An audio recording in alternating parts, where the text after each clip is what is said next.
Alléluia, gloire à Dieu. Bienvenue dans cette capsule vitaminée. C'est un petit encouragement dans la nature. Vous voyez comme le jardin de Dieu est magnifique. Hein?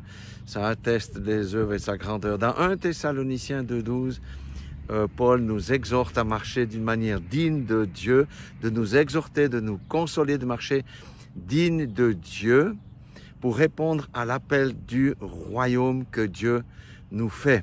Et c'est vrai qu'il est dit dans la parole ailleurs que le royaume de Dieu, ce sont les violents qui s'en emparent. Ça veut dire quoi? C'est qu'on passe au travers des épreuves, on persévère, on ne courbe pas l'échine devant le diable, ni devant les persécutions, ni devant les épreuves, parce que nous avons toujours la victoire en Christ.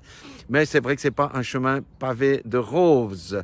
Donc l'entrée dans le royaume de Dieu, bien sûr qu'il faut croire en Jésus-Christ, à son sacrifice, qu'il est mort pour nos péchés, qu'il a été mis en tombe, qu'il est ressuscité le 3e jour.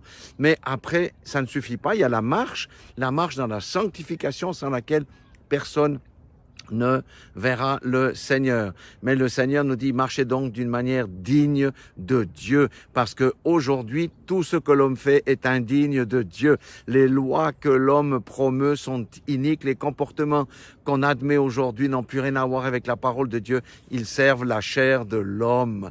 Aussi, soyons des dignes fils de Dieu et nous hériterons avec vraiment une très grande assurance du royaume de Dieu. Nous participerons à la bénédiction de Dieu parce qu'il nous a fait héritiers et co-héritiers avec Christ dans le royaume à venir.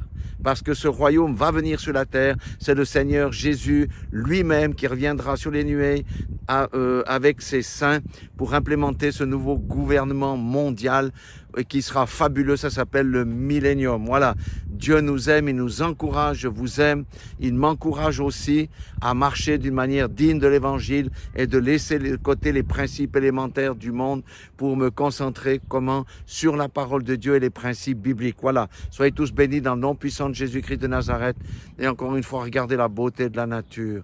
Là, l'homme n'a pas encore trop pollué. Soyez tous bénis. Amen.